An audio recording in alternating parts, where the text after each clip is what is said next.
1900 के दशक की शुरुआत रूस का सम्राट त्सार निकोलस द्वितीय अपनी सामाजिक ताकत से पूरे यूरोप को प्रभावित कर रहा था।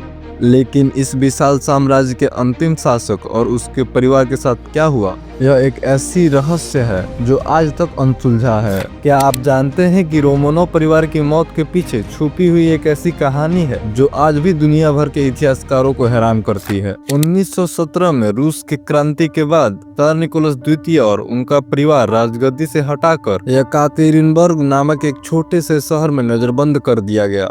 यह परिवार, जिसमें थे त्सार निकोलस, सरीना एक्सजेंड्रा और उनके 5 बच्चे ओल्गा, टेटियाना, मारिया, एनास्टेसिया और एकमात्र बेटा एलेक्सेई को दरअसल पूरे रूस के लोगों के लिए बहुत ही नफरत और क्रांति के प्रतीक के रूप में देखा जाने लगा था।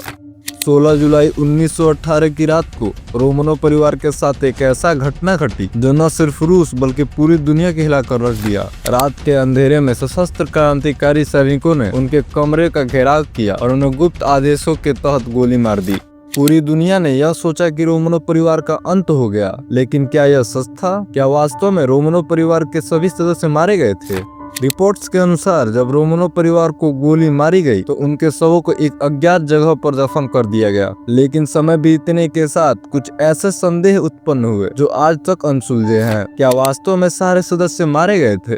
कुछ सालों बाद एक अजीब सा दावा सामने आया। क्या एनास्टेसिया, त्सार निकोलस सेकंड की सबसे छोटी बेटी, किसी तरह जीवित बच गई थी? कुछ लोग मानते थे कि वह किलिंग के दौरान बच गई और छिपकर किसी दूसरे देश चली गई। अलग अलग जगहों पर एनास्टेसिया के जीवित होने के बारे में कई अफवाहें फैलने लगी। क्या वह सच में बची थी या यह एक सिर्फ भ्रम था?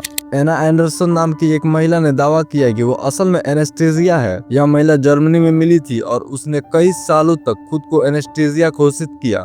उनके पास कुछ मानसिक और शारीरिक लक्षण थे जिनसे कुछ लोग यह मानने लगे थे कि वह सचमुच त्सार निकोलस की बेटी हो सकती है। हालांकि वैज्ञानिक परीक्षणों ने साबित किया कि एना एंडरसन असल में एनास्टेसिया नहीं थी, लेकिन इसका मतलब यह नहीं था कि रोमनोव परिवार की मौत का रहस्य पूरी तरह से सुलझ ही गया।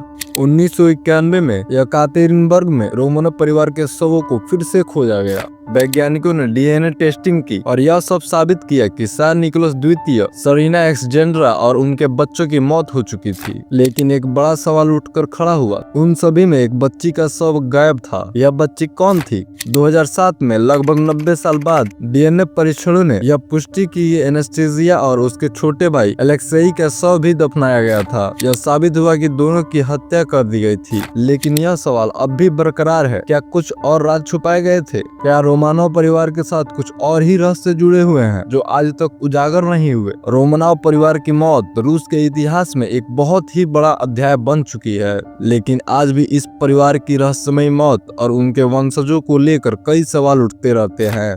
रोमनोव परिवार की कहानी सिर्फ एक साम्राज्य का अंत नहीं थी, बल्कि यह एक रहस्य बनी हुई थी जो इतिहास के पन्नों में दबा हुआ है। फिलहाल इस वीडियो में इतना ही। मिलते हैं किसी और वीडियो के साथ। तब तक आप इस चैनल को सब्सक्राइब करके बेल आइकन पर सिलेक्ट कर लें। अगर वीडियो अच्छी लगी हो तो कमेंट बॉक्स में जरूर बताएं। जय हिंद।